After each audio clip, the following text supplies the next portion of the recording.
Hello student, I am Dr. Elizabeth Bhagat, Assistant Professor in Sociology, government Shivnath science college Rajnandgaon. आज मैं video lecture के माध्यम से class MA sociology के 4th semester विषय है कंपैरेटिव सोशियोलॉजी या तुलनात्मक समाजशास्त्र के अंतर्गत एक जो महत्वपूर्ण टॉपिक है आधुनिकता एवं विकास, मॉडर्निटी एंड डेवलपमेंट की अवधारणा को समझाने का प्रयास करूंगी। चूँकि समकालीन समाजशास्त्रीय अवधारणाओं में दो महत्वपूर्ण अवधारणाएं ऐसी हैं जिन्होंने विद्वानों का सबसे ज़्यादा ध्यान आकर्षित किया है, वो है परंपरा या ट्रेडिशन, दूसरा आधुनिकता या मॉडर्निटी। प्रथम दृष्टिकोण में तो यह ऐसा प्रतीत होता है कि ये दोनों विपरीत व्यवस्थाएं हैं, जबकि परंपरा और आधुनिकता वास्तव में एक ही सामाजिक प्रक्रिया के दो पहलू हैं। इन दो पहलुओं के बीच एक और पहलू है जिसकी चर्चा किए बिना आधुनिकता को हम नहीं समझ सकते, अर्थात परंपरा या ट्रेडिशन या मॉडर्निटी या आधुनिकता के बीच में एक और जो कड़ी है वो है आधुनिकीकरण या मॉडर्नाइजेशन। क्योंकि ये तीनों ही महत्वपूर्ण अवधारणा है, आज के संदर्भ में ये एक दूसरे से जुड़े रहकर सामाजिक व्यवस्था को कायम रखते हैं। तो चलिए हम सबसे पहले परंपरा क्या है या ट्रेडिशन क्या है, इसके अर्थ को जानने का प्रयास करते हैं।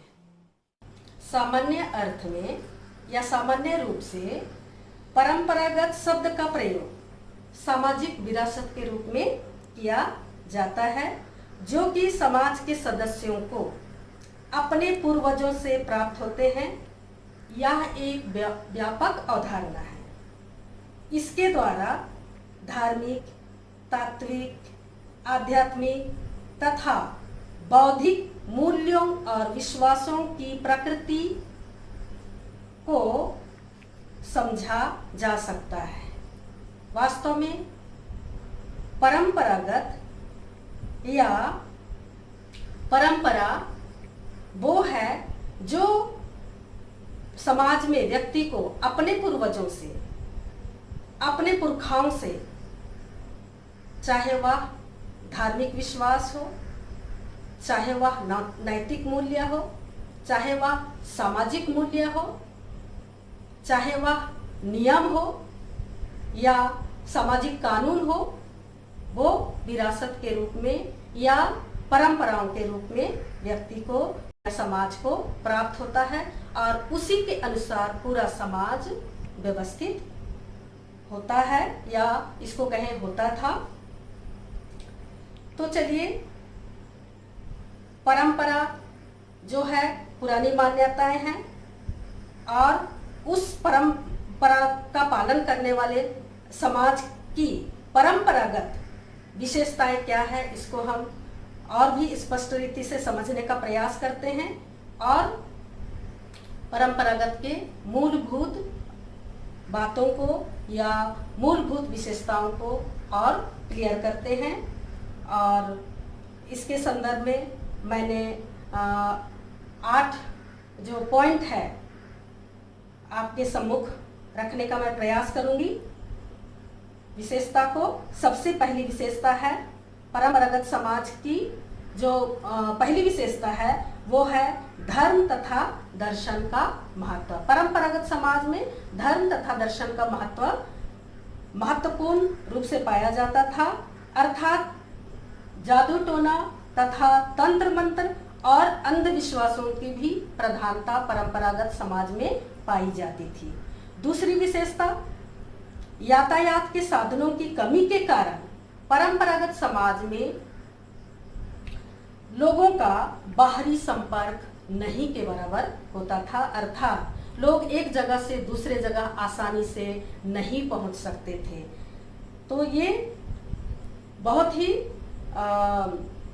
हमारे लिए सोचने का विषय है कि उस समय परंपरागत समाज में व्यक्ति एक स्थान से दूसरे स्थान तक पहुंचने के लिए बहुत ज़्यादा समय उनको ज़रूरत होती थी या समय लिया जाता था, अर्थात एक दूसरे से संपर्क करने के लिए समय लगता था। तो ये परंपरागत समाज की विशेषता थी। तीसरी विशेषता है परंपरागत समाज चूंकि कृषि प्रधान अर्थव्यवस्था पर निर्भर था, अर्थात कृषि कार्य पर जोर दिया जाता था या पूरा समाज कृषि पर आधारित था। साथ ही साथ पशुपालन और कुटीर उद्योग या लघु उद्योग से भी अपना जीवन यापन करते थे। और इस कारण से ये जो अर्थव्यवस्था थी, कृषि प्रधान अर्थव्यवस्था जो थी, वो एक सामान्य प्रकार का अर्थव्यवस्था था जिसमें संपन्नता नहीं दिखाई देती थी। चौथा जो विशेषता है, परंपरागत समाज में शिक्षा की कमी के कारण समाज के लोग प्रथाओं, परंपराओं और रूढ़ियों का पालन किया करते थे और ये उनके लिए अत्यंत आवश्यक भी था। उनको पालन करना ही पड़ता था, प्रथाओं को, परंपराओं को, मान्यताओं को। पांचवी विशेषता है परंपरागत समाज चूंकि वर्ण व्यवस्था में बटा हुआ था या जाति व्यवस्था में बटा हुआ था, अर्थात पूरा समाज 4 वर्णों में बटा हुआ था, ब्राह्मण, क्षत्रिय, वैश्य और शूद्र। और इन चारों वर्णों के साथ उनके कर्तव्य भी जुड़े होते थे और समाज का हर एक व्यक्ति अपने अपने वर्णों में जो निर्धारित कर्तव्य थे उनका पालन करता था या वही कार्य को करता था। छठवीं जो विशेषता हम देखेंगे, परंपरागत समाज में व्यक्ति की जो सामाजिक स्थिति थी या परिस्थिति जिसको बोलेंगे या तो स्टेटस उसको कहेंगे, वो उसमें ज़्यादा परिवर्तन देखने को नहीं मिलता था, क्योंकि जो भी स्टेटस उनको परंपरागत समाज में मिलता था या तो विरासत के रूप में समाज के द्वारा या पारिवारिक विरासत के रूप में उनको प्राप्त होता था। इसीलिए उसमें बहुत ज़्यादा बदलाव नहीं होता था, सामाजिक स्थिति ज़्यादा बदलाव देखने को नहीं मिलता था। 7वां नंबर है, परंपरागत समाज में स्त्री शिक्षा की कमी थी, यानी स्त्रियों को शिक्षा ग्रहण करने का अधिकार भी नहीं था या इसमें जागरूकता नहीं थी। इसलिए स्त्रियों की जो दशा थी वो अत्यंत निम्न थी, दयनीय थी। अब 8वीं जो विशेषता हम देखेंगे, परंपरागत समाज में, यहाँ ध्यान देने योग्य बात है, परंपरागत समाज में जन्म दर भी अधिक था और मृत्यु दर भी अधिक थी। तो ये सारी जो विशेषताएं हैं वो परंपरागत समाज की विशेषताएं समाज में देखने को मिलती थी या समाज में थी और इन्हीं का पालन समाज में किया जाता था। उनकी धार्मिक मान्यताएं, विश्वास, नैतिकता, कानून का पालन समाज के लोग परंपरागत तरीके से किया करते थे। अर्थात परंपरागत समाज में बदलाव की कमी थी, परंपरागत समाज में तर्क की कमी थी, परंपरागत समाज में स्थिरता थी, परंपरागत समाज में केवल 3 बातों पर जो फोकस किया जाता था वो है रोटी, कपड़ा और मकान। इसलिए परंपरागत समाज में समाज का जो प्रकृति थी, समाज की जो विशेषता थी वो एक स्थिरता लिए हुए समाज थी। तो इस प्रकार परंपरागत समाज में या परंपरागत समाज से तात्पर्य प्राचीन मान्यताओं और मूल्यों के आधार पर संगठित या सम्मिलित सामाजिक व्यवस्था जिसमें परिवर्तन की धीमी प्रक्रिया उसकी प्रमुख विशेषता रही है। आइए अब हम आधुनिकीकरण की चर्चा करते हैं, जो कि परंपरा और आधुनिकता के बीच की एक कड़ी है, क्योंकि आधुनिकीकरण को समझना है तो परंपरा को भी समझना पड़ेगा। और हमने परंपरा की चर्चा अभी अभी की है। जब परंपरा में बदलाव आता है तो वही बदलाव या बदलाव की प्रक्रिया को हम आधुनिकीकरण कहते हैं। और आधुनिकीकरण से तात्पर्य वास्तव में उस प्रक्रिया से है जिसके द्वारा आधुनिक बना जा सके।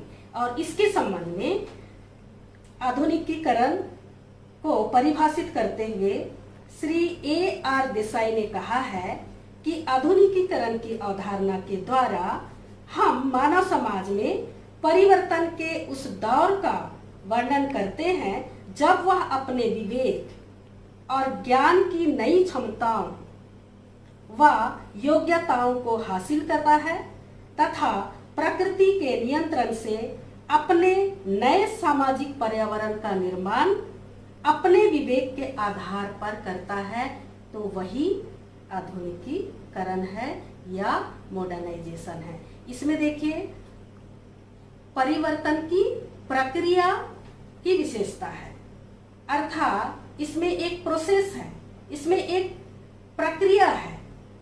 जिन बिंदुओं की चर्चा हमने ट्रेडिशन में की है उनकी विशेषता, उनमें जब बदलाव की प्रक्रिया जुड़ जाती है तो हम इसको मॉडर्नाइजेशन कहते हैं या आधुनिकीकरण कहते हैं। तो चलिए किन किन बातों में मॉडर्नाइजेशन के जो लक्षण है या मॉडर्नाइजेशन दिखाई देते हैं या परिलक्षित होते हैं, तो हम मॉडर्नाइजेशन की विशेषता के आधार पर इसको समझने का प्रयास करते हैं। तो पहली विशेषता है प्राचीन परंपराओं का विघटन। और इसको मैंने प्राचीन परंपरा क्या है इसको मैंने पहले ही समझा लिया है। और इन परंपराओं का जब विघटन हो जाता है, इनको समाप्त किया जाता है या समाप्त हो जाता है, और समाप्त करने की जो प्रक्रिया होती है उसको हम आधुनिकीकरण कहते हैं। और इसमें नई परंपराएं शुरू हो जाती हैं। दूसरा है कानून पर विशेष बल दिया जाना, कानून पर विशेष बल दिया जाना। तीसरा है कुप्रथाओं एवं अंधविश्वास पर रोक लगना, कुप्रथाओं एवं अंधविश्वास पर रोक लगना। चौथा है अंतरजातीय विवाहों का प्रचलन बढ़ना। पांचवा है जातिगत नियमों में शिथिलता। छठवां है धर्मनिरपेक्षता पर बल। और सातवां है पिछड़े वर्गों के कल्याण हेतु महत्वपूर्ण योजनाएं। आठवां है महिला शिक्षा पर विशेष बल। 9वां नंबर है नवीन उपकरणों का प्रचलन। 10वां है यातायात एवं औद्योगिक साधनों का विकास। 11वां नंबर है कृषि के क्षेत्र में नवीन साधनों का विकास। 12वां है महिलाओं को नौकरियों में समान अवसर। 13वां नंबर है आधुनिक एवं बौद्धिक दृष्टिकोण को बढ़ावा मिलना।